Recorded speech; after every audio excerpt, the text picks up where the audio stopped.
My name is Hanson Cummins. I am your MC for this evening's proceedings. I am 100% homegrown, hailing from this beautiful island of Grenada. As my parents originated from the rural agriculture part of the island, it was instilled in me from a very young age that with hard work and sacrifice, no dream is too big to be realized. With this attitude, I began my pursuit of medicine in 1999 at St. George's University, joining the pre-medical program. Later, with the support of my family, I received my medical degree from St. George's University in 2004. Since graduation, I have been involved in both the academic and clinical aspects of medicine. However, my love has always been clinical practice. While enrolled in my postgraduate training in internal medicine in Barbados, I attended the PAHO WHO conference in 2012. I stood as a representative clinician where we were introduced to a potential threat to the Caribbean, now well known as chikungunya.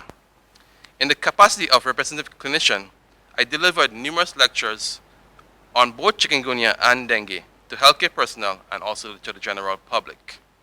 During this time, during my training, I also met my beautiful, supportive wife. I am currently a registrar in internal medicine at the Grenada General Hospital and hope to utilize my training to positively impact patient care. I would like to just close my brief introduction with some words of advice for the matriculating class, having been in your shoes not too long ago. 1. Hit the floor running. There is a large volume of material to synthesize in a short space of time. Do not let work accumulate. Manage your time properly. Make time to relax and to get adequate rest. Challenge yourself to be better by always pursuing knowledge, as medicine is a dynamic field where things are constantly changing. Seek clinical experience, as it helps to cement what you will read and what you have read. With perseverance and hard work, you will accomplish your goal of joining the medical fraternity.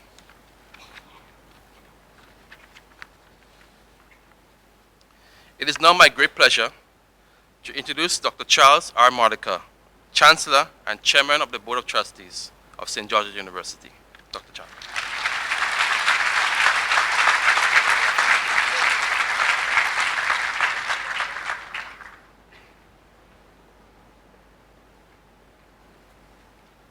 Thank you. It's indeed an honor to be here tonight to welcome all of you new students into the School of Medicine. And we have a very distinguished speaker, but I always get to have a few brief remarks. I don't get to do a lot of these ceremonies. In fact, the last one I did was, well, a couple of hours ago, but before that it was quite some time. I'm the founding chancellor of St. George's University, which is one of the reasons I have my job, actually, I think. And I was a medical student myself in the long before you were born, and I went to Spain for 1 year, decided medicine was not for me, went home to my Italian mom and dad and let my mom know I wasn't going back even though I passed everything. And she cried for about, well, at least 2 weeks, probably a little more. But she took it well and finally got the idea that I wasn't going to be a physician. Having gone through 1 year of medical school, I understand what you're about to go through, and I admire you for taking the courage to go ahead and take that big step. I, on the other hand, went to law school and wrote a book on how to get into foreign medical schools, having met a number of Americans at the time in all over Europe, but especially at my own school in Spain. And in the writing of that particular book, I spent a lot of time thinking about, wouldn't it be nice if you had some more English-speaking schools that would take students in? At that time, over 20,000 grads of college were not getting into med school in the States. And I had the book out for a number of years to help pay my way through law school. And every time I went to a college to have a little conference or seminar on foreign medical schools, someone would always raise their hand and say, "What about English speaking?" I said, no, that doesn't work. The UK is not going to accept you, and you got to learn medicine in a foreign language, mostly in Europe at the time. Being somewhat innovative, imaginative, I guess, and mostly crazy. I'm serious. I decided to do a feasibility study for a new international medical school that would teach in English. And this is all in between law school classes, but whatever, it worked. And I wrote to every English-speaking country in the world, asking them if they would like to be included in the feasibility study for a new international medical school in the English language. I got a few letters back, not many, and I had a shoebox, literally, on my desk at law school, where I started putting these important documents coming back, and the shoebox was quite empty most days. And I happened to be reading the newspaper where I went to med school one evening. Didn't read it every night. I always wondered if I didn't get that edition, maybe, whatever. It's kind of like that Back to the Future moment, that everything disappears. And on the bottom of that paper, and the front page was, in the world today, the tiny English-speaking nation of Grenada received independence. This is February of 1974. And I was looking for only independent countries because that would give us degree-granting authority to allow our class to take the boards.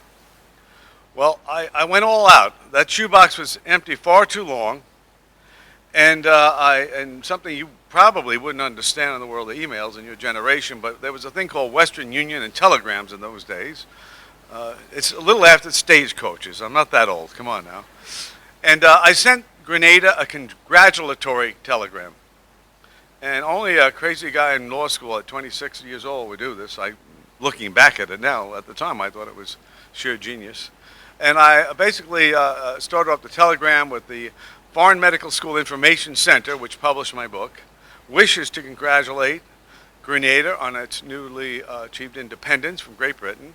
And as a newly independent nation, your country is eligible for inclusion in the ongoing feasibility study for a new international medical school. There was plenty of room in that shoebox.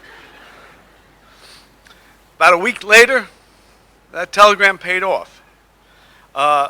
Sir Matthew Gary, the Prime Minister at the time, for whatever sense of humor or whatever else he had Gloria Payne answer that telegram, suggesting that Grenada would indeed like to participate in the study. That was a magic moment when I went back from class that day, looked under my door and saw that yellow envelope, I can tell you that. They were at once the front runner in that study, I can tell you that, by leaps and bounds. There were no second places.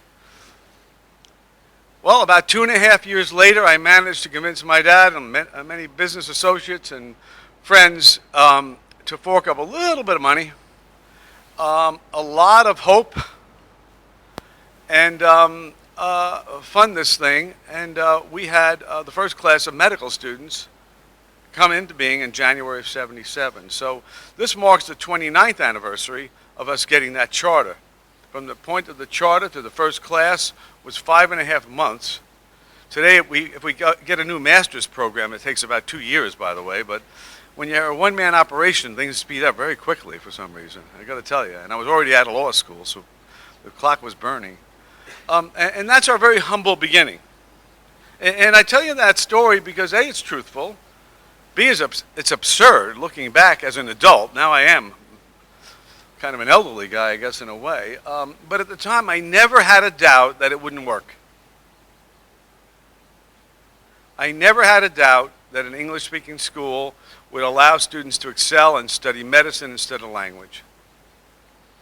And I can tell you that that Prime Minister, Sir Matthew Gary, introduced me to the charter class. We didn't have white coat ceremonies in those days.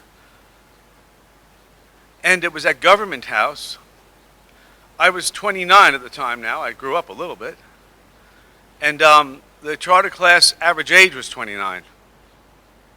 So I stood there in front of them, having just been introduced by the Prime Minister. And it's amazing, all the training you have in law school and moot court and other things where you can speak in public and never be nervous, never was.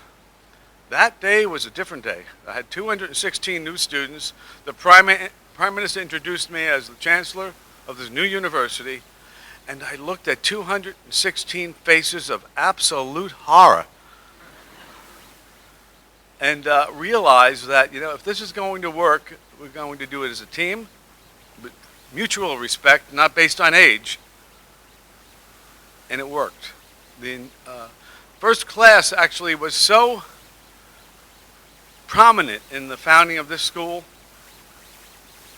that they blew the boards out of the water that year, and that's what the AMA was counting on doing us in. The average pass rate in those days on the Part 1 of the national boards was 33% for non-U.S. students.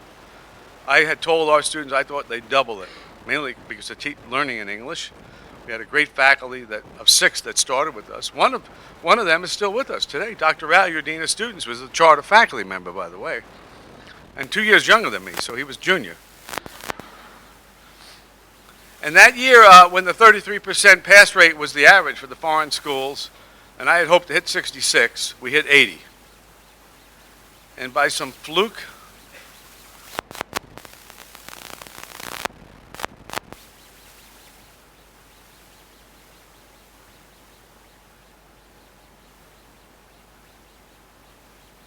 I think it was to John Hopkins, and he deserved it.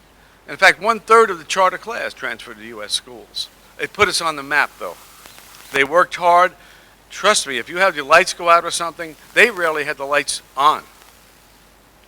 So you have a lot here. Sometimes I wish the lights weren't on, by the way, because they didn't have any air conditioning. There was no building air conditioning. We had good sea breeze, hopefully, and a lot of mosquitoes. But the electric bill wasn't $32,000 a day. And that's not EC, by the way. So we have humble beginnings, a lot of hard work. The school is here because of that class and the classes that followed it. And they believed in themselves. They had courage. They had dedication. And they had to be a little crazy to stay. At the time, I thought they were crazy to leave. Looking back as an adult, I don't know what they were all thinking, but we believed in each other, and that's why this school is here today. And today is very special for me because in addition to having a distinguished white coat speaker, and you can see the list of other speakers we've had. I just pointed out to the Prime Minister, by the way, that he wasn't aware of it, that one of our earlier white coat speakers is none other than Dr. Ben Carson, who's now running for the President of the United States. So we've had a lot of distinguished white coat speakers, and I've got to tell you that I'm proud to be here with you. I'm even more proud to be here on a night when today is the first day of a major change in the university and in addition to the university. After 39 years as the Chancellor and CEO and Chair of the Board, we have now decided to appoint a President of the university and a CEO that I will admire, work with, be at his side if he ever needs me, but he will help run this university, and I'll be put halfway out to pasture, not all the way, and I'll still be involved with political stuff in the States and root for you, but I'll know you're in the best hands going forward. This is a great opportunity for all of you, and one of the reasons he's here, I think, is because he knows what you're all about, who you are, and how great you can become. He's presently, for the next few days, according to my watch, still the dean of a U.S. school, the University of California's Riverside School of Medicine. It was the first school established in California in about 3 or 4 decades, and he was the founding dean, just like I'm a founding chancellor, although he earned his job. I didn't. He was at Harvard and Brown before he went there, but it's a little bit different type of a founder there, but it's a public university. He's done very well with it. It had a very great mission, and I'm just so proud that he will want to continue the mission here in Grenada with a more international enrollment. That's what we want to develop, with more opportunities for us students. And I couldn't be more thrilled that he's been here for a few days. We've worked with him for months now, and he accepted this appointment. And as you probably know, if you got your emails and you check them regularly, he has been appointed the president of this school. I would like Dr. Olds to come up and say a few words to you, and before I introduce the Prime Minister. Dr. Olds?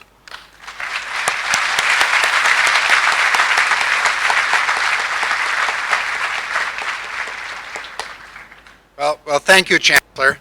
I will keep it brief since I've only been on the job for a day.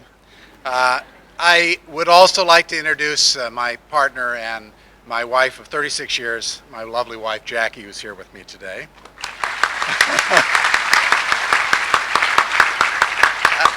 It was only 3 weeks ago, and I had my own white coat ceremony at the medical school in California.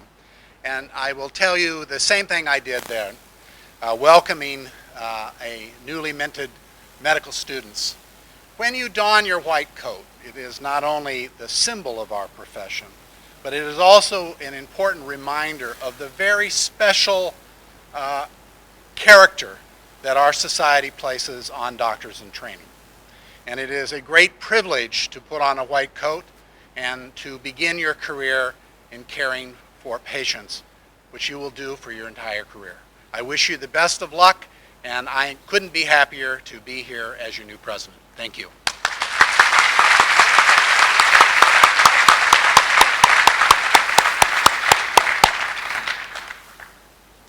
And so, my next introduction is to a man who leads this country, who cares about this university and you, each and every one of you, who's been the leader of a country that we have gotten along with every government of many years.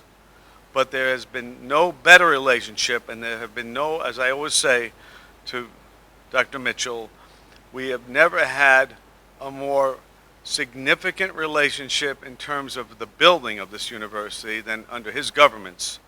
And I've got to tell you that most of the buildings that are here, most of the more modern buildings that are here, were under his administration, because he made sure that the university had a very warm environment to operate in. The students were happy here, thrived here, and that we felt welcomed here.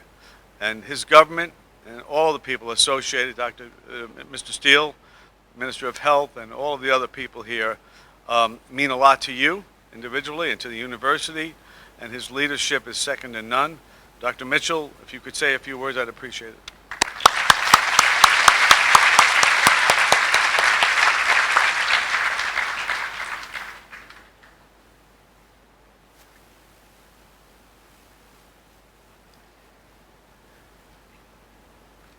To the Honorable Minister of Health, I think was just recognized by the Chancellor. Chancellor, President and CEO, distinguished guest speaker, Professor Montgomery. Let me say, I think I would not be here to hear him again, but I'm telling you, you have something special coming when he speaks to you. Because I want to say this, I thought it was one very illuminating address. You shouldn't be enter politics. Staff, students, white coat, personnel, parents and guardians, welcome. Welcome to the spice country of Grenada, Carriacou, and Petit Martinique. I said, welcome.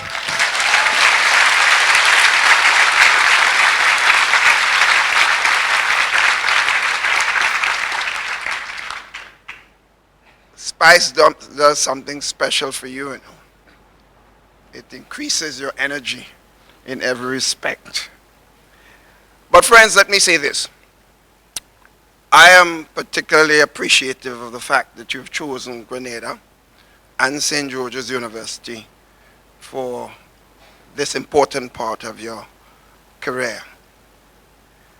And I want to say to you that over the years, I'm visiting North America, Europe, and wherever I go, I meet what I have to define as ambassadors of this country. Whether they are former students, parents of students, children of students, or family members, all come up to me and identify with the fact that they had some serious connection with St. George's University. In other words, they are genuinely ambassadors for our country. And since our country depends heavily on tourism services, it means that you will be playing an important role in the further development of our country, the promotion of a tourism product. So today I want to tell you that you are now officially all ambassadors for Grenada, Carriacou, and Petit Martinique.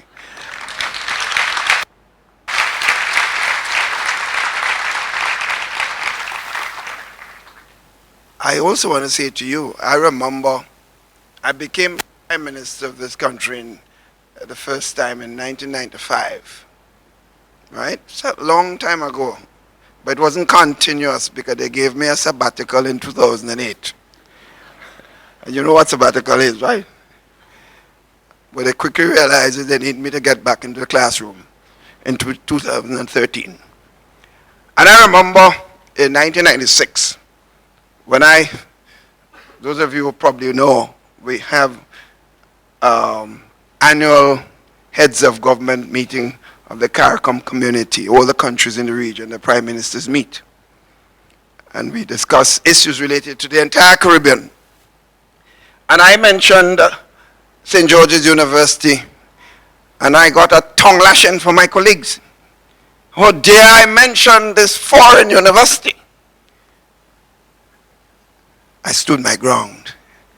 And I want to tell you just recently, July the 5th, in Barbados, at the heads of government meeting, St. George's University was touted as one of the success stories of universities in the entire Caribbean.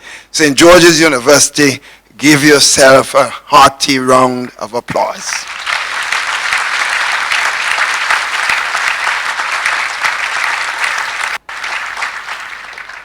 So, since you are ambassadors, we have to treat you as ambassadors. And let me say to you, we've heard of some unfortunate situation at our airport recently when some of you came in. I want to say to you, this is the complete opposite of what this government stands for. We treasure your presence. We treasure the fact that you chose St. Joseph's University and Grenada to be for that important part of your life. And therefore, we will in fact investigate what happened, because it will never happen again, not under my watch.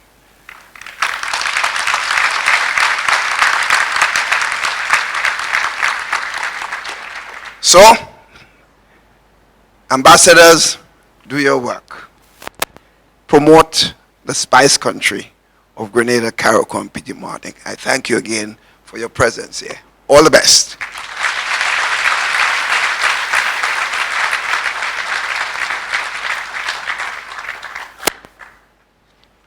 Thank you, Chancellor Mordecai, for those remarks, and also Prime Minister who left and President Bowles.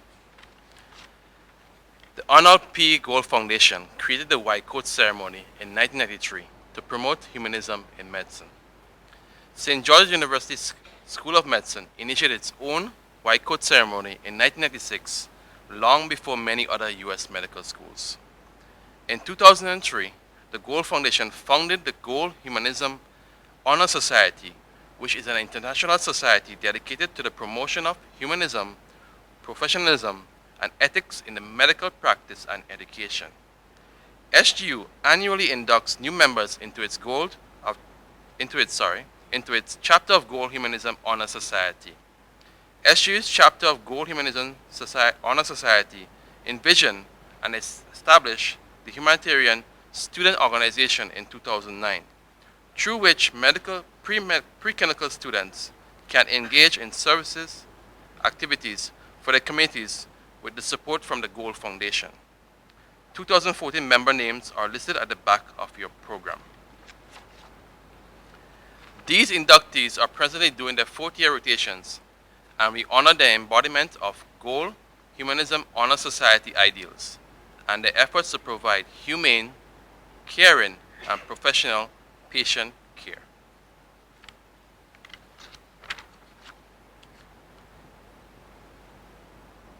It is now my pleasure to introduce Dr. Hugh Montgomery, our keynote speaker.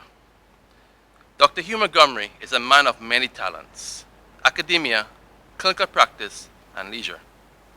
In 1984, he obtained a first-class BSc in cardiorespiratory physiology and neuropharmacology.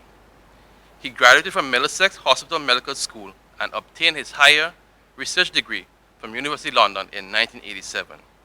He is currently a professor of intensive care medicine at University College London and practices as a consultant in critical care, cardiology, and internal medicine.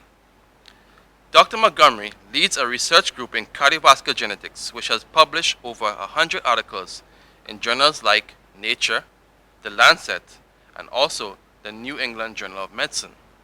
He has pioneered research into the ACE fitness gene, which determines our capacity for either strength or endurance. Outside of clinical medicine, Dr. Montgomery has worked on climate change and health, for which he was awarded the title of London Leader by the London Sustainable Development Commission. Furthermore, he's a co-author of the UCL Lancet Commission and is a founding member of the UK Climate and Health Council. Dr. Montgomery is also a children's author, an ultra-marathon runner, and holds the world record for underwater piano playing. He has also climbed Choyu and Mount Everest with the Extreme Everest Research Group. These are just a few of Professor or Dr. Montgomery's achievements, as time will not permit me to list them all. He is truly an extraordinaire in the field of medicine. Please join me in welcoming Dr. Hugh Montgomery.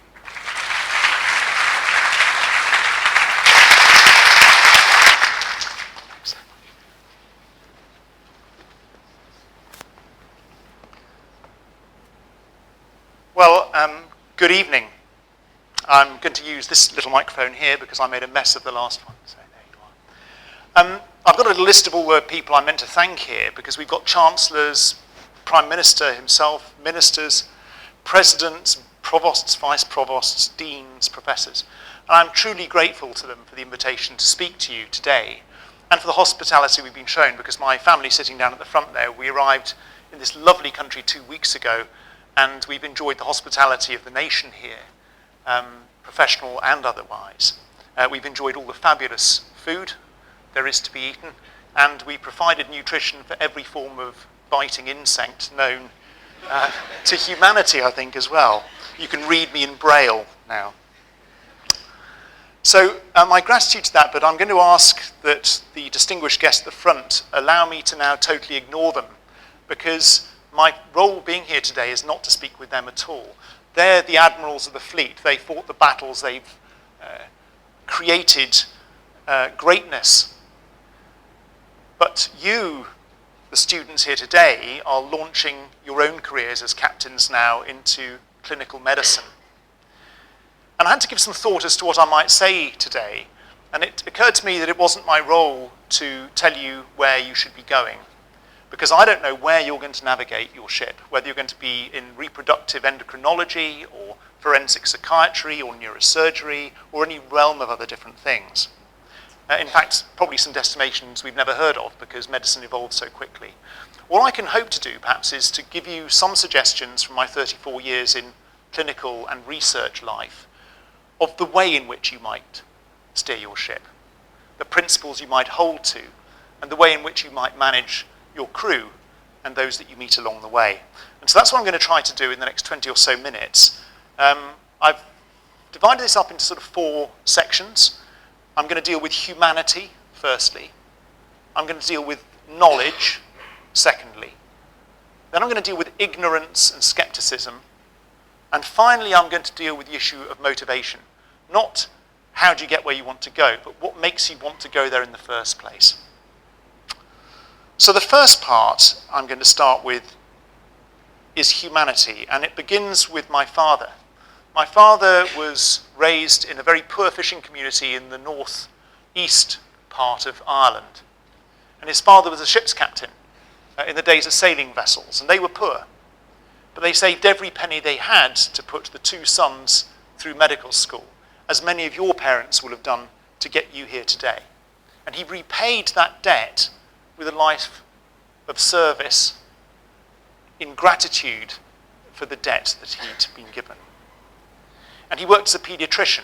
And for the first 12 years of my life, he did a 1-in-1, which meant he was on call 24 hours a day, 7 days a week, no weekends off, no nights off.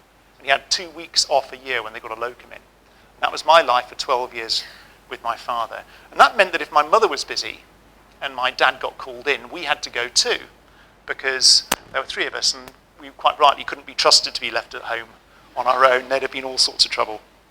And I remember one day my father being called in. It was a Saturday. I was probably about 5. And we arrived at the hospital car park and parked. And as we walked across the car park, my father noticed a crisp packet on the other side of the car park. And he diverted across the car park to pick it up, put it in his pocket to throw in a bin later on.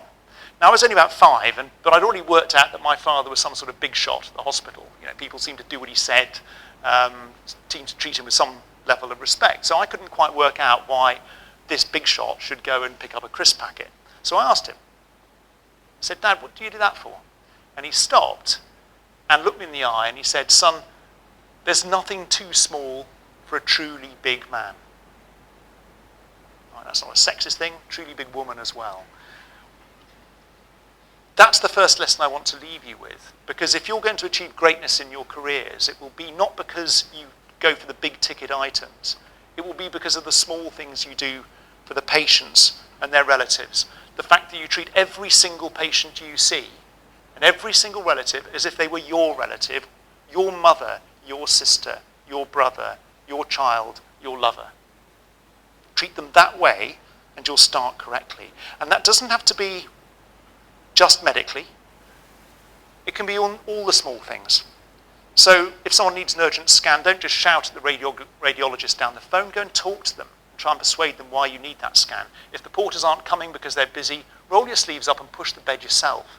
If an old lady loses her glasses, go and buy a cheap pair at the drugstore and get her a newspaper while you're at it, because it's these small things that matter a great deal. Now sometimes those small things can lead you astray, and I suppose what I'm meant to do is encourage you not to take risks. And I'm going to do nothing of the sort. I think you should be renegades in your lives. And my, I suppose, best renegade story of these small things was when I worked on a unit called the Lane Fox Unit. The Lane Fox Unit is a specialist unit in London, and it manages patients who are paralysed and unable to breathe, and will never breathe again, by and large. And I was working on that unit in the late 80s, looking after a chap called Arthur. And Arthur could only speak because he had a tracheostomy in. And the reason for that was that he was a guitarist and ran a small computer company, but one day he helped his wife prune the roses. And he pricked his finger on a thorn, and from that he developed staphylococcal septicemia, and from that he got an abscess at C2 in his spinal cord, and that wrote his spinal cord off. And he never moved a muscle below his neck, and never breathed on his own again. And when I first met Arthur, he'd been in that bed, same bed, for 3 years, because ventilators in those days were not portable. Now, Arthur could breathe, the machine would blow in, and when it breathed out, he was able to say a few words, and he sounded like every British criminal from a Hollywood film that you've ever heard. He had that great East End sort of dodgy accent like that, right? From East of London. And I was doing a walk around one Saturday morning, and a friend phoned up and said, "Hugh, what are you doing tonight?" I said, nothing on. He said, "Fancy seeing the Rolling Stones at Wembley? I'm going to get some tickets." Now, you're probably too young to know who the Rolling Stones are, but believe me, great band, still worth seeing. And so I said, "Yeah, get me a couple of tickets." And when I reached Arthur's bed, I said, "Arthur, mate, never guess where I'm going this evening. I'm seeing the Stones at Wembley." And his face fell, because I'd forgotten he was a guitarist. And he said, "Oh, it's dreadful, Hugh. I used to love the Rolling Stones. I saw them in Hyde Park in 1976. So I phoned around a few nurses and said, "Any of you up for a trip out this evening? And if we get caught, you're going to lose your job." And fortunately, a couple of them said yes. So we phoned round some ambulance companies, because we couldn't do this on the National Health Service. They'd get in terrible trouble. Found an ambulance company, said, yeah, they'd give us an ambulance and some drivers for the evening. Then I phoned the technicians up and said, "Look, any way you can make a ventilator work when it's disconnected from the electricity?" And they said, "Well, we could probably jury rig it to run off gas for a while." I said, "How long's a while?" "About 4 hours," they said. I said, "Come in and do it, but don't ask why." And that evening, we took Arthur to see the Rolling Stones. We sneaked him out the back door so the boss didn't know. We got to the wheelchair enclosure. If you've ever been to a wheelchair enclosure in a rock concert, it is full of really badly behaved people, because they're all young and they've all got themselves in trouble because they've crashed their cars, they've skied too fast, they've ridden their motorcycle off something they shouldn't have ridden it off. And in this case, not only having a wild time, but they were also smoking an awful lot of very interesting tobacco, which was getting sucked straight up the ventilator in port of my patient, who now looked like Puff the Magic Dragon because there was smoke coming out of his neck. And he was singing along to every other line of the Rolling Stones. We were getting, brown sugar, why do you treat me? The next one would come in. By the time we got him back, he couldn't talk, partly because he wasn't sober enough to talk, and secondly because his vocal cords were absolutely knackered. And the boss got me to get an ENT surgeon on the Monday because he couldn't work out what had gone wrong. Arthur died 2 years later in the same bed, having never, ever got out of hospital again. The point I'm making is not that that sort of trip made a diagnosis, nor did it cure him, but it made a very big difference to him because it demonstrated humanity to him. It demonstrated that people could be bothered. And that's the next thing I want to say to you, because if you're curing people, you have to also treat them with kindness and humanity. And if you do one without the other, then you're in the wrong profession. It's also important when there is no cure, because you're going to tell people that they're going to die, and there's nothing you can do to prevent that. If you abandon them at that point, they will be ever more lonely and scared, because being ill is very lonely, and it's very frightening. And it's your job to say, I will walk with you, I will hold your hand, I will support you in this journey. When it goes wrong and the tests get lost and people won't do things, phone me and I will make it right for you. Not we, not my unit, not my hospital, not some administrators, but me personally, I will do this for you. And I've had experience where that hasn't happened. My father, who we spoke earlier, was dying of a bone marrow cancer, myeloma. And in his dying year, I said to him, how's it going, Dad? And he said, it's not going well. And I said, why is it not going well? And he paused for a moment. He said, because it feels like I'm being treated by committee. Don't ever, ever let your patients feel that way about the way you're treating them. Because it isn't just about the humanity and the kindness, it's about the fact that if patients feel better, they do better. And that's biology. If you are vaccinated now as medical students in your final year, many of you will be anergic. You will not develop an immune response to the hepatitis B vaccine. If you're vaccinated in a non-exam year, most of you will respond very well, because being stressed knackers your immune system. If it does it to you, it will do it to your patients. If you take a punch biopsy from the carer of a demented person, or when that demented person has been put into care to give the carer a bit of respite, the wound will heal 3.5 days quicker when that relative is without stress, as it will in a dental student in an exam term compared to a non-exam term. Non-exam terms, wounds will heal 3.5 days quicker. And in the 1990s, when HIV was first found, it meant that you were homosexual by and large. It also meant that you were going to die because we had no treatment for it and you were going to get AIDS. If you owned up to having HIV, what that meant was you were telling people mostly that you're homosexual. And some people hadn't told their friends and family that and didn't want them to know. Those patients got AIDS 3 years earlier than the patients who were open about their sexuality. So remember that by being kind, you may also be improving outcome. So that's the kindness and humanity part. The second part relates to knowledge, because my first boss was a guy called Robin Vickery, and he took me aside in the first week of my first job to tell me what he thought my job was. And I remember well that he said to me one day, remember, Hugh, that you can show that you care in other ways than by holding someone's hand. And what he meant by that was by working bloody hard and knowing more than anyone else knew, having a drop-down menu at the top that was full of facts that allowed me to cross-reference, make the diagnosis, know what the treatment was, and do it effectively.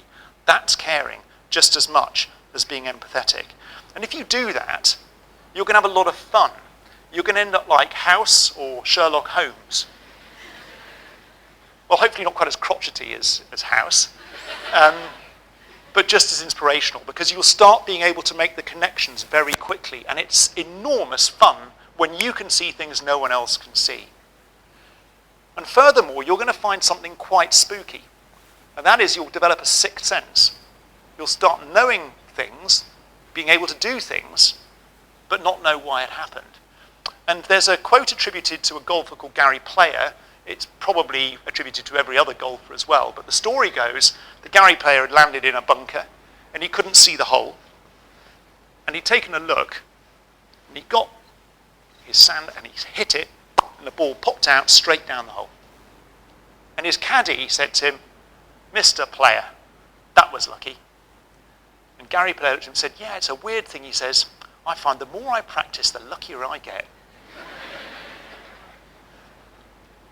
And we've all got experience. My wife's down in the front row there, and when we get calls late at night or in the middle of the night, we listen into each other's calls. We can usually hear what's at the other end.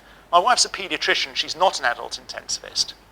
But she will often look at me and shake her head and go, "Something's not right." She could hear the other end of the call and just know that it isn't what I'm being told it is. And I can do the same with her calls. I don't know why, but we've got a sixth sense for these things now. And I can tell you of an occasion when I was in an emergency room one day, writing up some notes, young woman opposite, clutching her head, 2-week-old baby on her lap. And I said to the casualty officer next to me, "What's going on there?" He said, "Oh, migraine. She has recurrent migraines, very bad migraine. We're just about to send her home with some medication." And I knew what she had. She had something called a colloid cyst of the fourth ventricle, which would be fatal. I have no idea how I knew. It's the only case I've ever seen, and it's very rare. But I knew that's what she had, and I got her scanned, and she did. She had a neurosurgery, and she went home with her baby a week later, and she would otherwise have died. Was that because I'm very smart? No, not at all. Because I'm intellectually more gifted than anyone else? No, not at all. I've just been around a lot. Yeah? If you stick around and work hard, you learn to find things other people can't. My next piece of advice, though, apart from the working hard, is how the hell you sustain it. Because everyone in this audience down here, you've all done a degree already, and you're just about to launch into another degree, another at least 4 years. And then you're going to have exam boards and hires and goodness knows what for your speciality exams. And you can burn out. And how do you avoid the burning out? Well, I had a parallel career, which I think was briefly mentioned. I had a parallel career before I took up medicine as a diver. And we were diving a vessel off the west coast of Italy. It was an Etruscan vessel. It sank in 621 BC. Small team, no money, because there's no money in archaeology at all. I was being paid 50 US cents a day for 3 meals.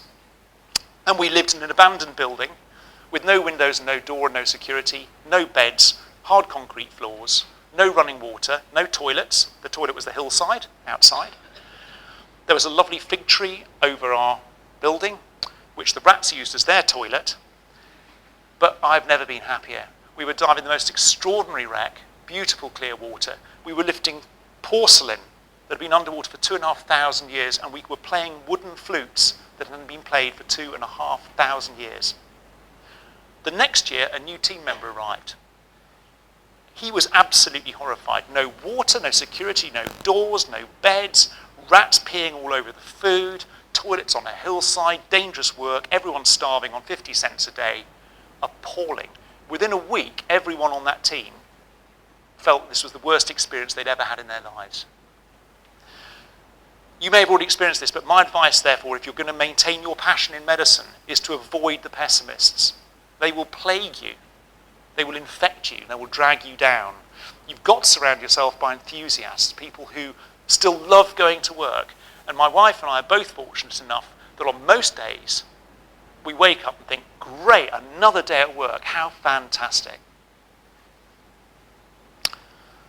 So that's humanity and knowledge. But what about skepticism? Having just told you a bunch of stuff, I want to remind you to ignore anything and everything anyone tells you. All right?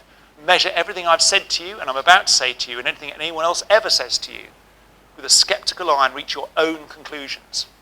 Because post-mortem data show that doctors are wrong 10 to 12% of the time in emergency situations. If you accept the diagnosis that's given you by the last doctor, 1 in 10 times you're going to be doing something wrong. You'll be treating the wrong disease. This is you are the one chance that patient has for that error to be corrected. For someone to go, yeah, okay, it might be, but what if it isn't? So you've got to do that with every single patient. And if you don't, you're failing them. And the times when I haven't done it, I have lived to regret that day. And my patients have not lived to regret that day. My mother is one case in point. She became poorly. She told me not to meddle. They're very good down here, she said. They're very nice. And they were very nice. They just weren't very good, as it turned out. My mother told me not to interfere. I accepted that, and actually I shouldn't have done. I felt embarrassed to interfere. It made me feel more relaxed that I didn't have to. So I didn't. And 3 years later, we dragged her up to London, where the test showed that she was dying of metastatic cancer that could have been easily treated 3 years earlier if only I'd done what I would do for my other patients. The same applies to everything you're going to be taught as well about science. So when I was taught at medical school about low oxygen delivery, for instance, up high mountains, about which we were speaking earlier, I was told that the answer the human body had was to deliver more. Breathe harder, heart pumps harder, blood gets thicker, wings more oxygen around the body, that's how you compensate. And I was climbing a hill in the Himalayas in '98 called Pumori, which is a little short of 7,000 meters, that's 21,000 feet high.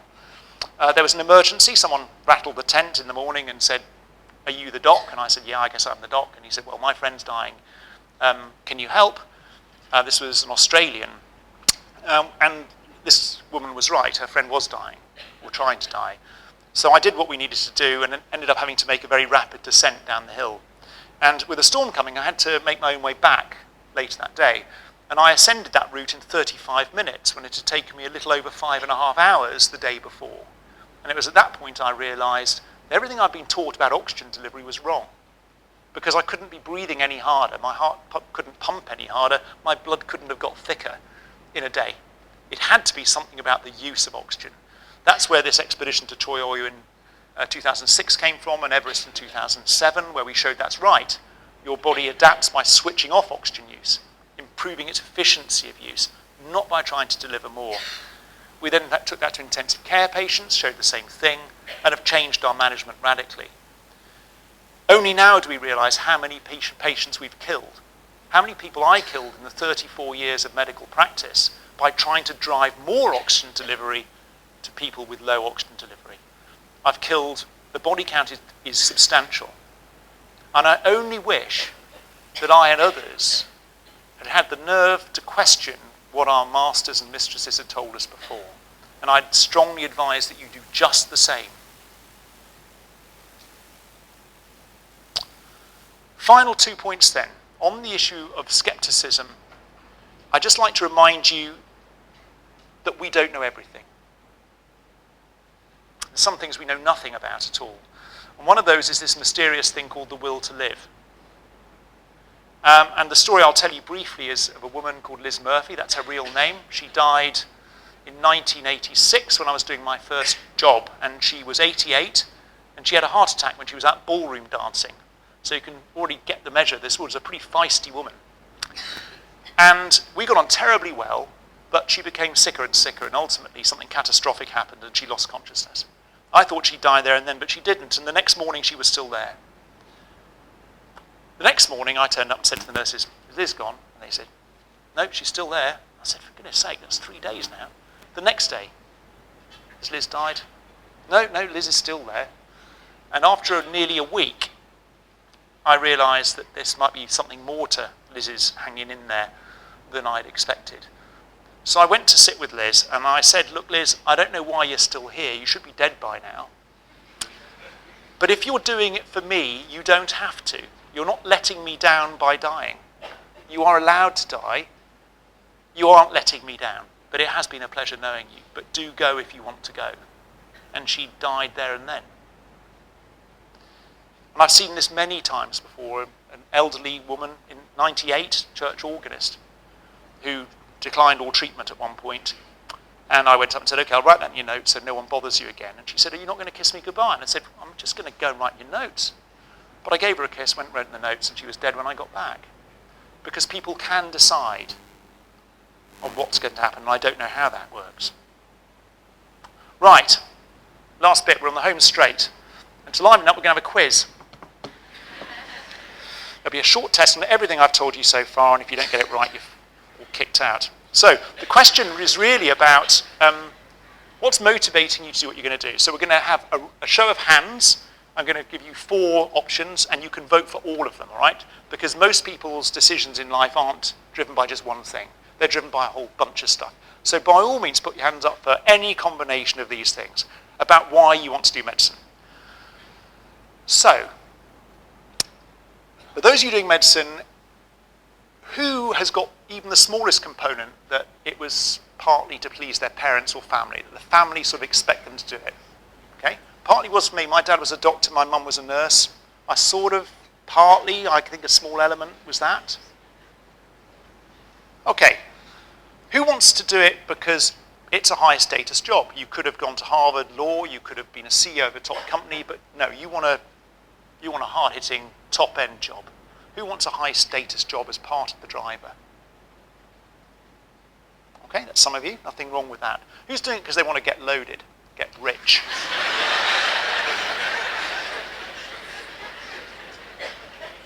Not loaded full of drugs, loaded full of...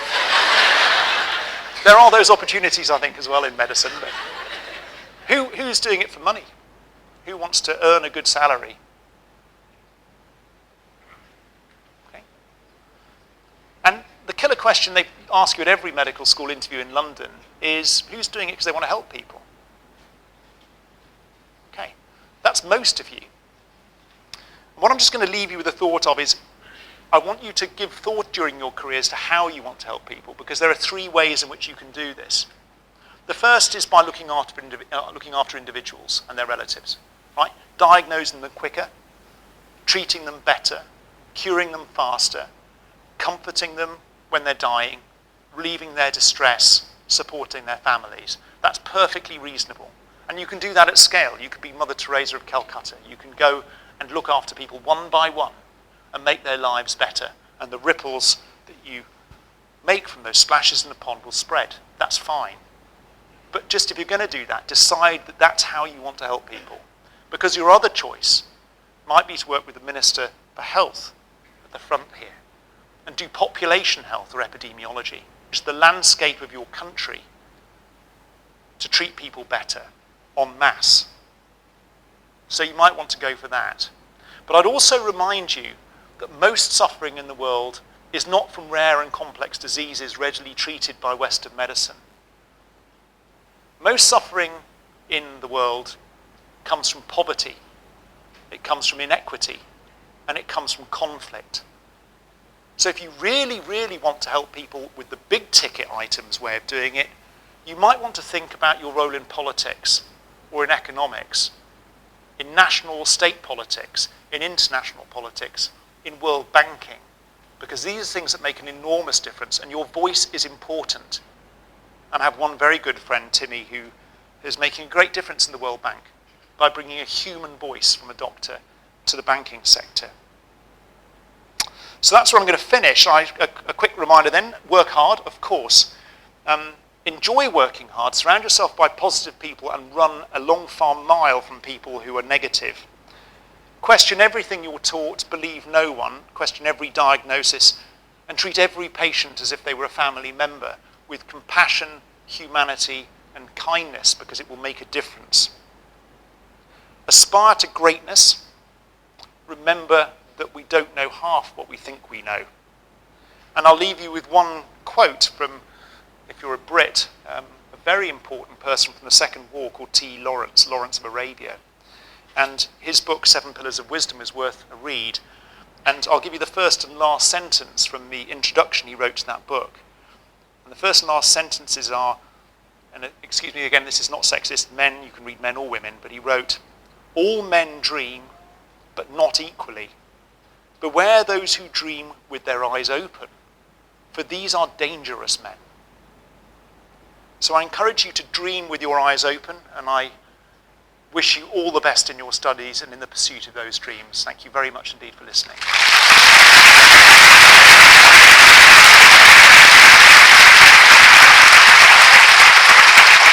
For safety, we ask the audience to kindly remain seated and not to interrupt the ceremony by taking pictures in the forward section of the hall. Thank you for your cooperation. First is Gail Brooks, Philippines. Daniel Kahn, New York, USA. Sean Head, California, USA. Kimberly Lee-Ung, California, USA. Andrew Adams, California, USA. Sean Keating, New Jersey, USA. A.J. Epen, Michigan, USA. Gregory Thomas Castaneda Strangor, California, USA. Alexis Carrington, California, USA. Heather Croy, New York, USA. Jesus Hale, New York, USA. And Alan Lavinia, Florida, USA.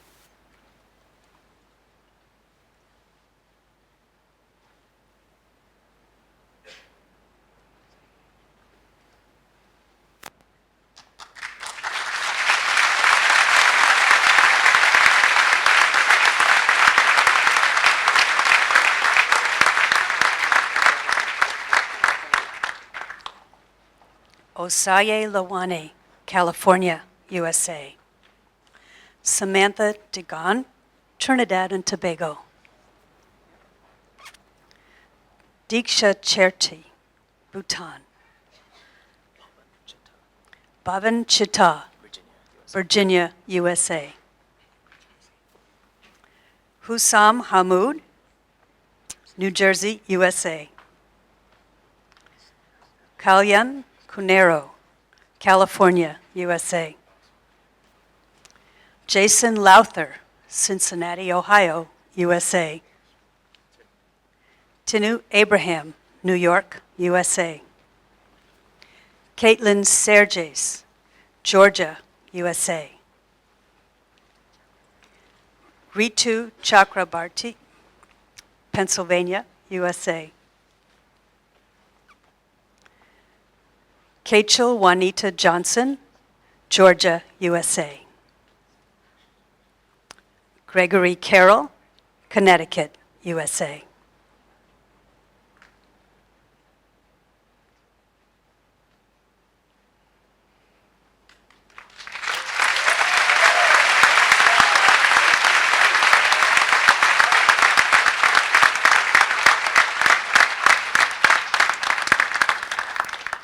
Marissa Burns, Florida, USA.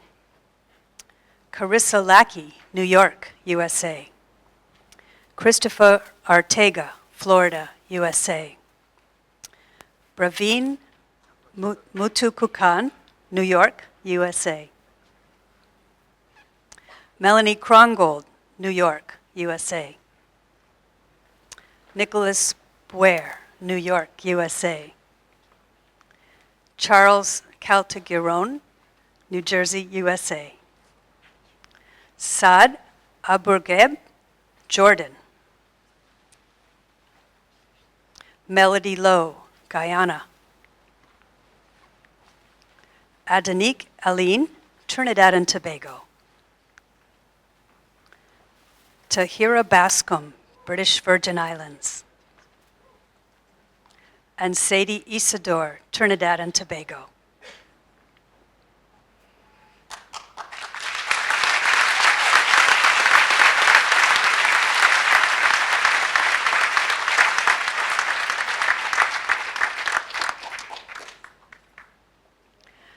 Saeed Ali, Trinidad and Tobago. Stacey Ann Gomez, Trinidad. Jelena Kvostova, Vancouver, Canada. Stephen Lim, North Carolina, USA. Nuved Fruton, California, USA. Alexandra Burgess, Ontario, Canada. Al Lohr, New York, USA. Richard Johnson, Guyana, will be robed by his brother. Molly Hintz, Connecticut, USA. Remy Ashkar, New York, USA. Kyle D'Amato, New Jersey, USA. Marissa DeLiso, Florida, USA.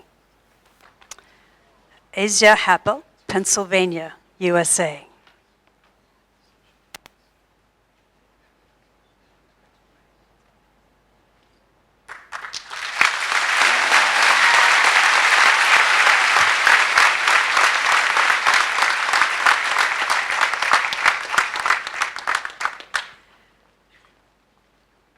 Mivan Hapawana, California, USA. Cavinder Gruwal, New Jersey, USA. Christopher Bianconi, Vermont, USA. Adlan Mohammed Ibrahim, Sudan. Zuvart Ebrian, California, USA. Michelle Lee Yoon, California, USA. Alexa Durante, New Jersey, USA. Vincent Caron, Florida, USA, and a French citizen. Anura Baxi, New York, and a citizen of India. Joseph Heaton, New Jersey, USA. Lauren Currens, New Jersey, USA. And Nicole Framarin, Illinois, USA.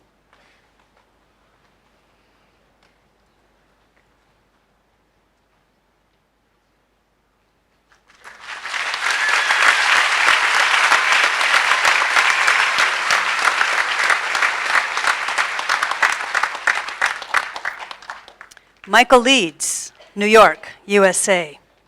Joseph Castellanos, Florida, USA. Martin Kichon, Pennsylvania, USA. Vanessa Eileen Graff, California, USA.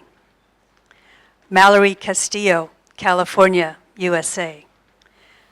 Erica King, New York, USA. Sana Jaffrey, New York, USA. Matthew Heckroth, Florida, USA. Delisha Kumanayaka, Alberta, Canada. Jessica Dowda, Michigan, USA. Akila Isaac, Oklahoma, USA. And Salman Ahmad, California, USA.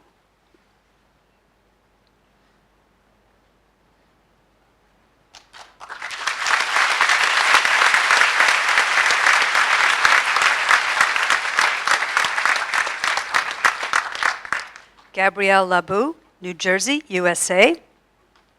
Alexis Benedetto, Connecticut, USA. Tammy Bui, New Jersey, USA. Padmani Dubé, Miami, Florida, USA. Balpreet Kaur, New York, USA. Mitra Jafar, Toronto, Canada. Akil Hutchinson, Jamaica, West Indies. Nadia Chowdhury, New York, USA. Stacy Lee, New Jersey, USA. Samira Hachil, New Jersey, USA. Joseph Kinderwater, Pennsylvania, USA. Varun Dang, California, USA.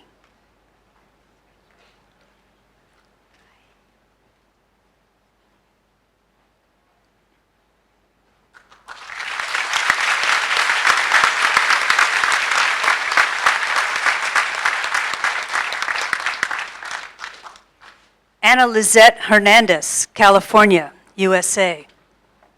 Nicholas Buniak, New York, USA.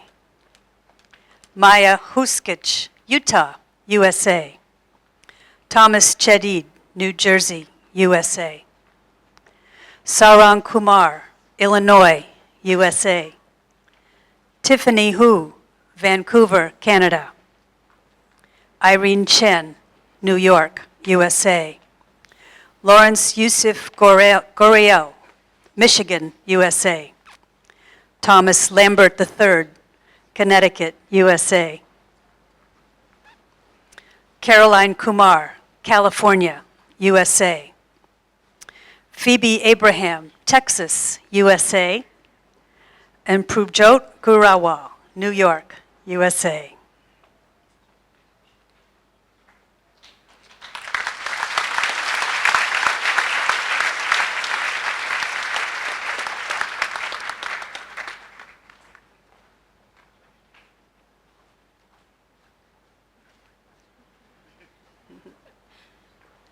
Yuvneet Brar, California, USA. Colveen Gill, Virginia, USA. Palwasha Ahmed, Illinois, USA. Isujan Brar, New York, USA. Saman Shania Karimi, California, USA. Robert Kakdek, California, USA. Mark Dyer, Chicago, Illinois, USA. Anush Abrawal, Louisiana, USA. Suleiman Ilyas, New York, USA. Abdulhamid Dalia, California, USA. And Jared Keeley, Texas, USA. One more. Fumiko Igawa, California, USA.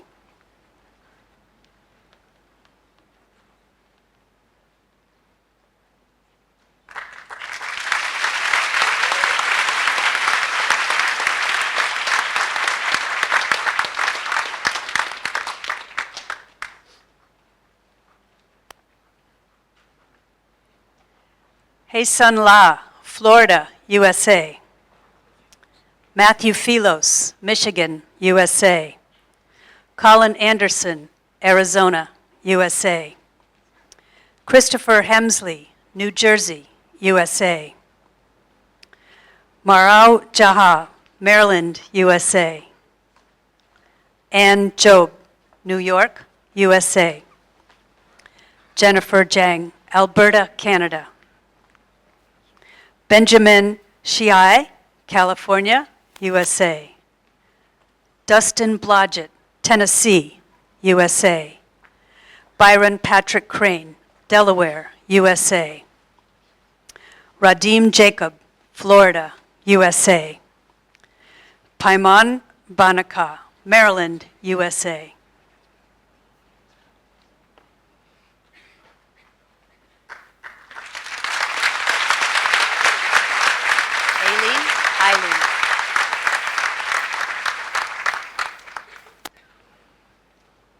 Eileen Ahmad, New York, USA. Alice Daniel, New York, USA. Amar Ahmed, Ontario, Canada. Jennifer Gallup, Texas, USA. Kira Galliano, Florida, USA. Rudra Cole, Florida, USA. Nagina Kudainazar, Afghanistan. Melanie Espinet, New York, USA. Christina DeMurville, Connecticut, USA. Vanessa Denny, Ottawa, Ontario, Canada. Harmon Duell, Pennsylvania, USA. Joseph Iane, Toronto, Ontario, Canada.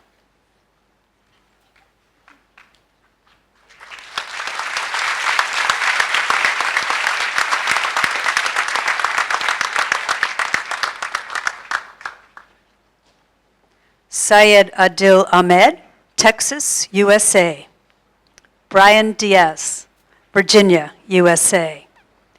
Andrew Dennison, Minnesota, USA. Kenneth Chapman, Iowa, USA. Chanel Gellin, Connecticut, USA. Kathleen Long, New York, USA. Wellen Dane Burnside, North Carolina, USA. Brady Hauser, Wisconsin, USA. Abraham Hashem, New York, USA.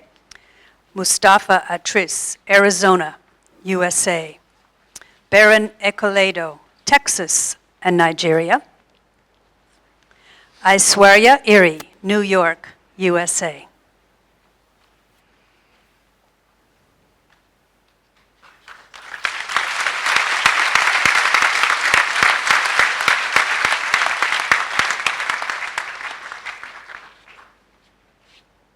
Emily Kukura, Pennsylvania, USA. Javier Barranco, Dominican Republic.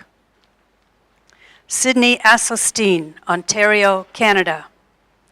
Gabrielle Chen, Toronto, Canada.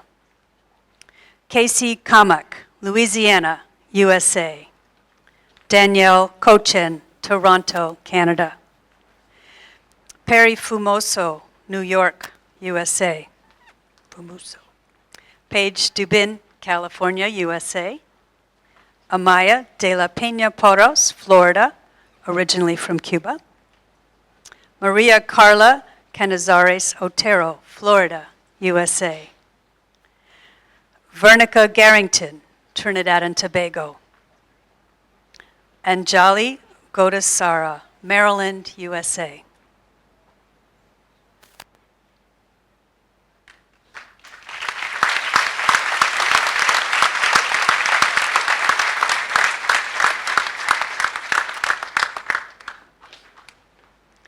Anthony Dong, Illinois, USA. Shangita Asan, California, USA. Joseph Berger, New York, USA. Kevin Kyung Sob Kim, Seoul, Korea. Corinne Joseph, New York, USA. Amir Khan, Lahore, Pakistan. Hamza Khan, Florida, USA. Gerard Klimas, Michigan, USA. Chewa Amofa Boache, New Jersey, USA. Faiza Alu, New York, and Ghana. Felix Afrier, Virginia, USA. And John Fardell, Washington, USA.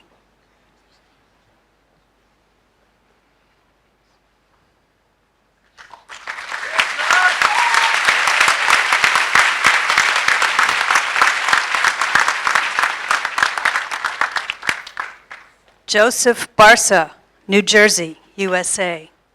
Stephanie Thompson, Hawaii, USA.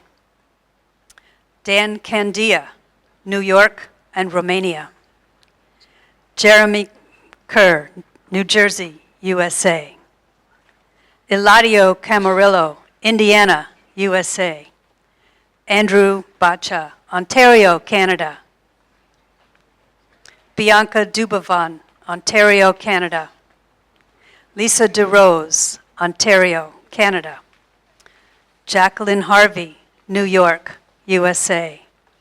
Vivek Singh, Los Angeles, California, USA. Allison Dunn, Arizona, USA. And Micah Craig, Colorado, USA.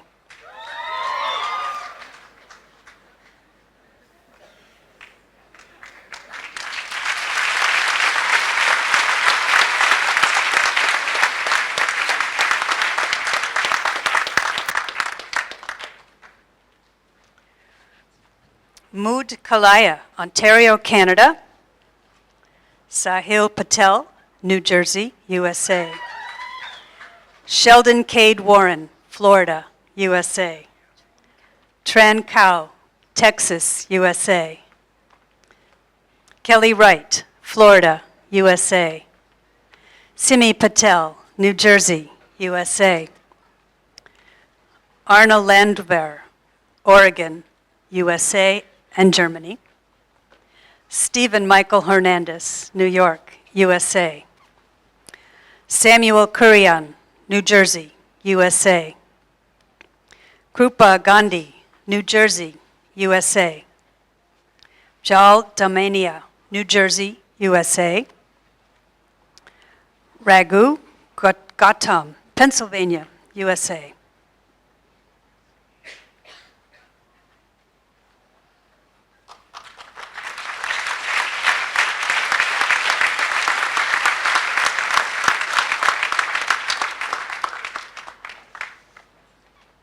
Umair Ali, New York, USA. Omar Al-Turk, New Jersey, USA. Lonnie Ajagbai, Florida, USA. Mikhail Kushnarev, Montreal, Canada. Dylan Dittrich, US. Taylor Freetley, Minnesota, USA. Jason Fernando, New Jersey, USA. Eddie Fakuri, Arizona, USA. Barry Feynman, New York, USA. Kung-Wan Han, New Jersey, USA. Anna Collins, Colorado, USA. Abby Paranthaman, Toronto, Ontario, Canada.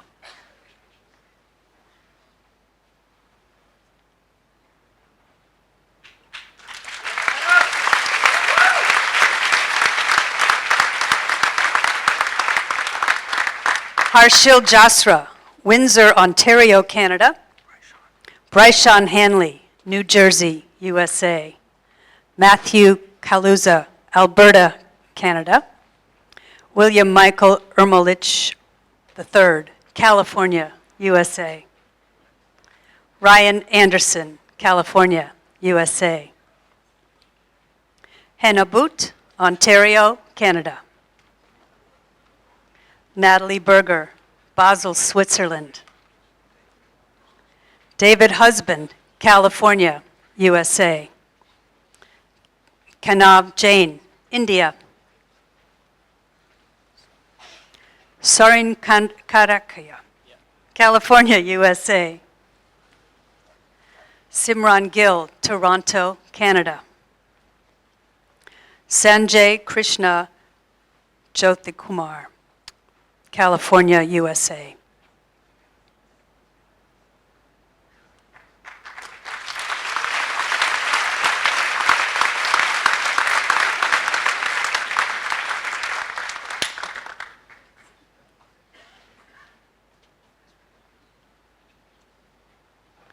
Mohammed Jamal Abu Alia, Chicago and Jerusalem.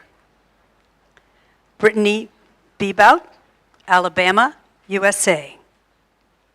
Eric David Friedman, California, USA.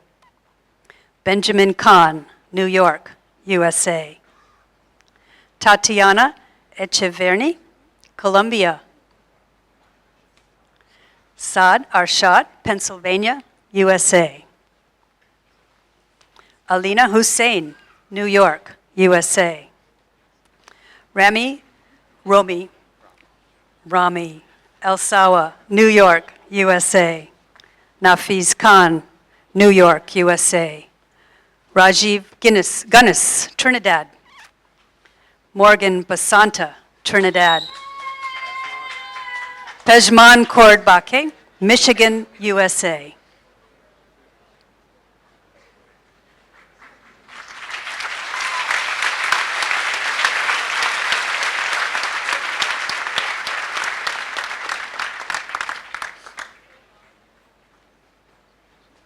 Chomar Ong, New York and Burma. Momima Ayub, New Jersey, USA. Risham Khan, New Jersey, USA. Syed Zahid Kasmi, New Jersey, USA. Alexa Griffiths, Pennsylvania, USA. Amy Berelick, New Jersey, USA. Mikhail Dmitriev, Connecticut and Russia. Philip Corey, New Jersey, USA. Albert Chang, New Jersey, USA. Faisal Hassan, Kentucky, USA. Ankit Dubé, California, USA. And Jason Corrine, New York, USA.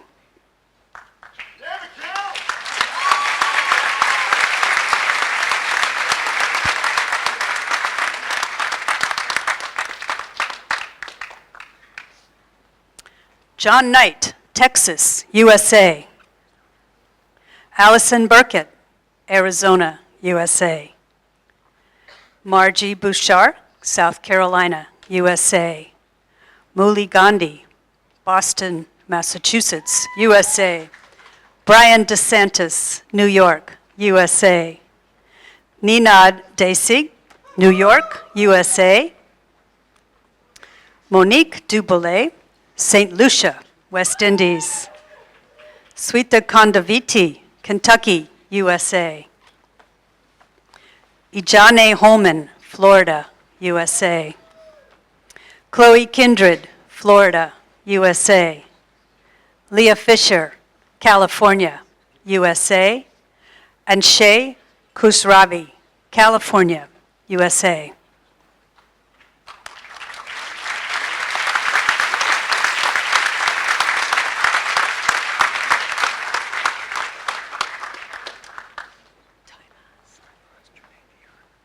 Taimaz Jonay Toronto, Canada.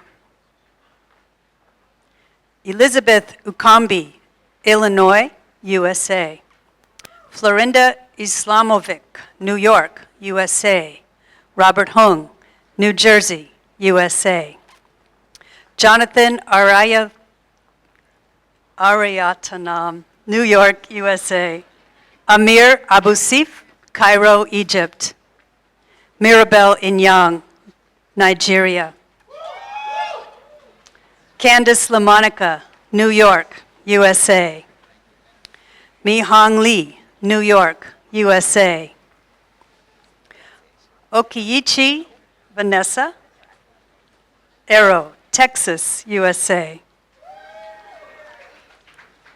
Hadishra Wemi, Adu, Texas, USA. And Marissa Alexandra Hirsch, Illinois, USA.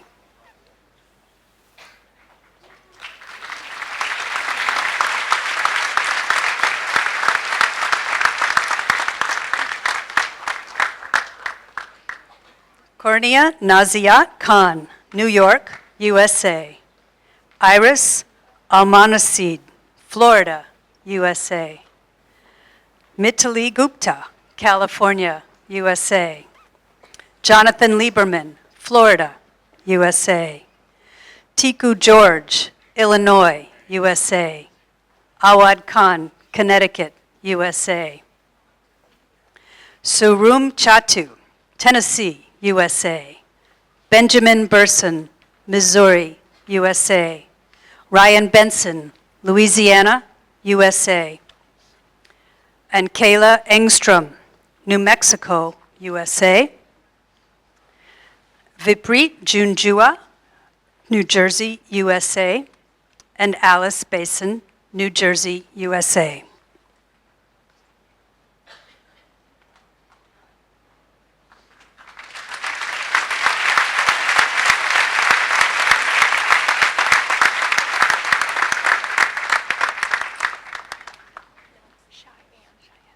Cheyenne Bush, Illinois, USA.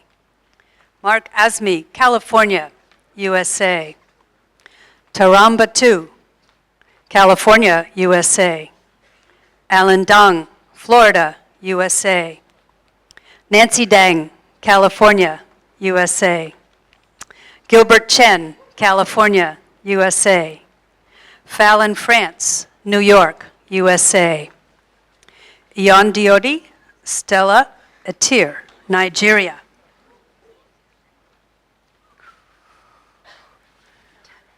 Tabalang Chabangu, South Africa.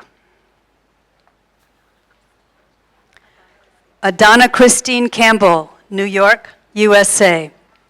Louis Baseman, Wisconsin, USA. Brandon Kim, California, USA.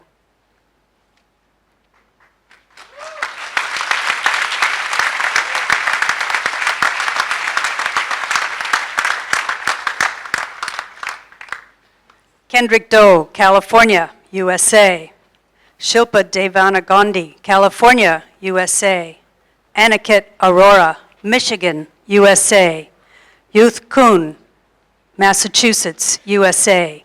Michael Hood Julian, Florida, USA. Janelle Hudson, Maryland, USA. Jason Chiboturo, Montreal, Canada. Tim Kai, California, USA. Umran Al-Katob, Indiana, USA. Alicia Kovac, Pennsylvania, USA. Troy Fishman, New York, USA. Hassan Daniel, Michigan, USA. Oh, Hassan Daniel Arabi, Michigan, USA.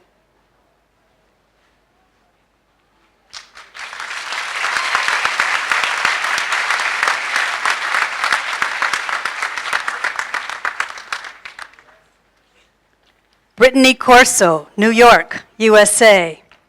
Patrick Coons, Maryland, USA. Mahak Chopra, Maryland, USA. Gagan Singh Bra, California, USA. Thomas Hargest, Maryland, USA. Catherine Bachman, Pennsylvania, USA. Derek Bachman, Pennsylvania, USA. And these two are spouses. Francis Compass, New York, USA. Ebony Brown, Florida, USA. Brandeis Elia, California, USA. Lori Chambers, Florida, USA.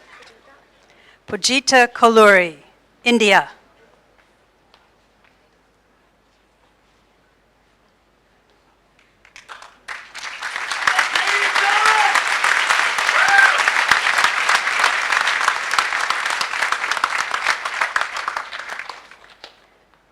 Kiman Belhotra, California, USA. Hadil Artul, California, USA. Evan Ho, Taiwan. Fiba Cherian, Florida, USA. Rochelle Gorzong, Montego Bay, Jamaica. Lindsay Catton, Washington, USA. Syed Mohammed Hossein Hashimi, Texas, USA. Joshua Ronald Gravel, Florida, USA. Mahmoud Dwen, that's a K, Dwake. Mahmoud Dwake, Florida, USA. Jonathan Giwat, Texas, USA. Maggie Givens, Missouri, USA. Eric Hines, Missouri, USA.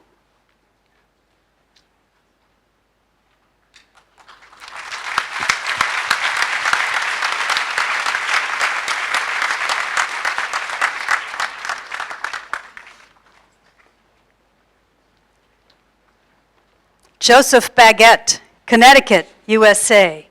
Parpi Merabian, Armenia.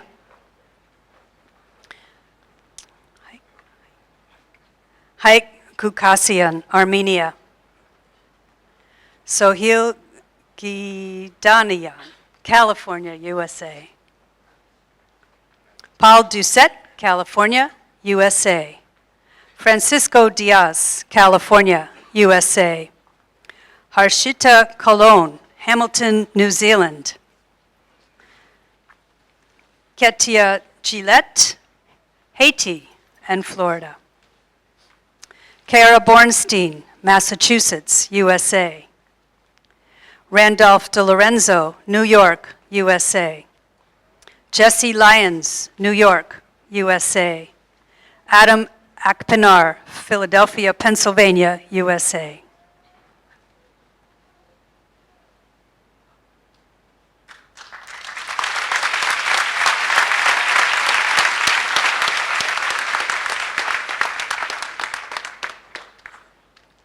Neil Curry, New York, USA.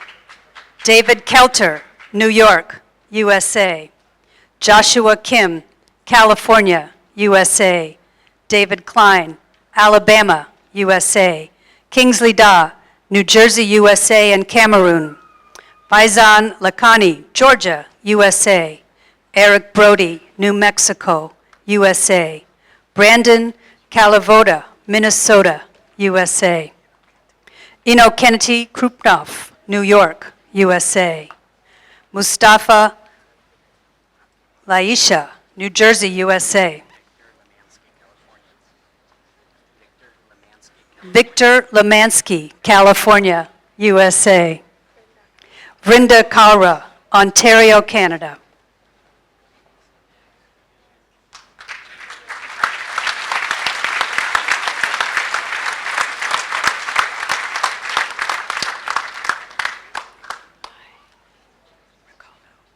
Ricardo Emmanuel, Trinidad and Tobago. Ishmael Kono, Botswana. Manuel Arias, Colombia. Eduardo Acosta, Colombia. Supraja Achudanandan, India. Tanya Khan, New York, USA. Emilia Guzman, Florida, USA. Davina Charles, Antigua and Barbuda. Matthew Chang, Maryland, USA. Kartik Chandrasekharan, New Jersey, USA. Mayuri Kinkabawala, New Jersey, USA. Sai Kulkarni, Virginia, USA, and India.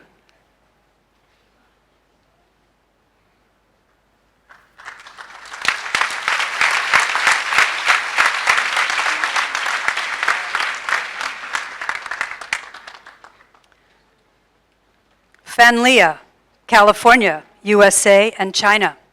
Jonathan Ditchko, Florida, USA. James Panha, Oregon, United States. Michael Fine, North Carolina, USA. Jeffin Cherian, Connecticut, USA. Mushtaba Sheri, Michigan, United States, and Lebanon. Zev Lati, New York, USA. Isaac Lati, New York, USA. Indre Alexati, Illinois, USA. Jennifer Boatwright, Georgia, USA. Hala Harani, Syria. Caitlin Crowley, New York, USA.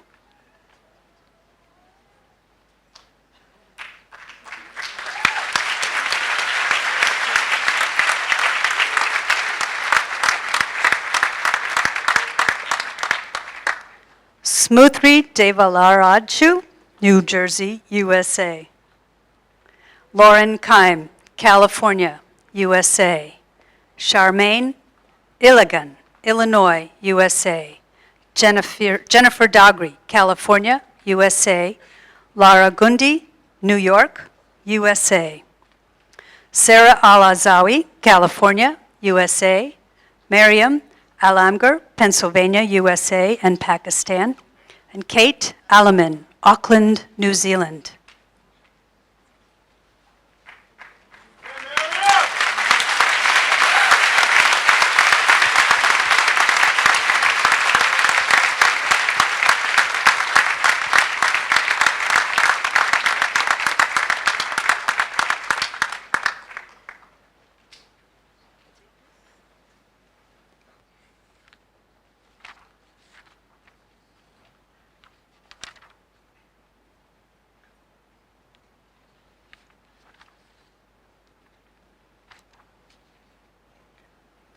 I'd just like to thank all the robots for assisting us today.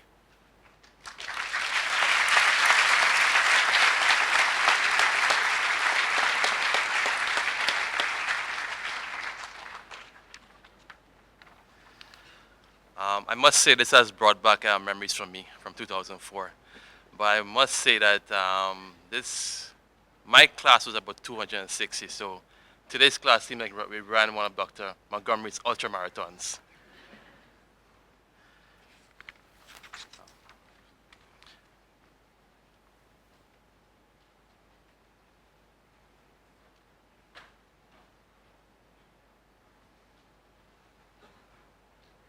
At this time, I'd like to invite the students and all doctors present to stand and recite aloud with me the professional commitment listed at the back of your program.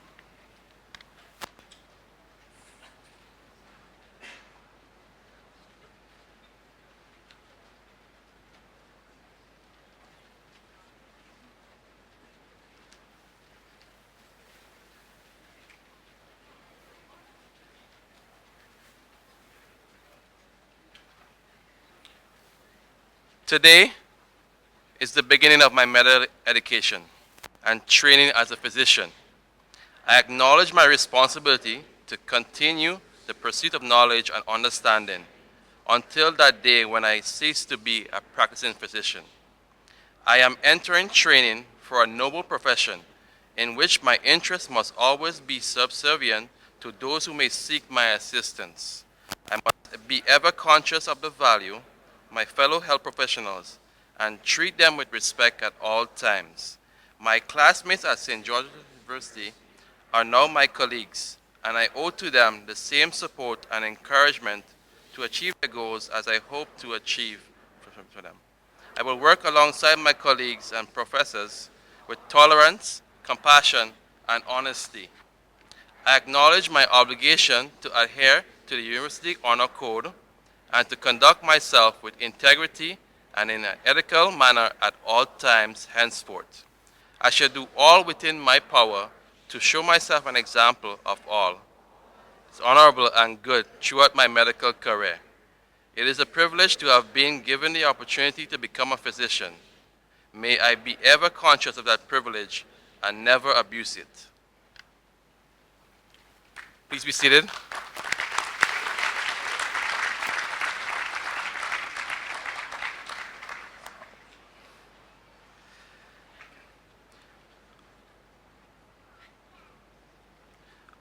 On behalf of SGU, I would like to thank the Arnold Gold Foundation for the Humanism in Medicine pins placed on each student's white coat. Thank you, students, families, faculty, staff, and administrators for your support and presence at this ceremony. I ask that you remain seated and keep the aisles clear until dignitaries and students exit. You are all invited to a reception at the Lewis and Marion Medical Hall. Thank you again for coming.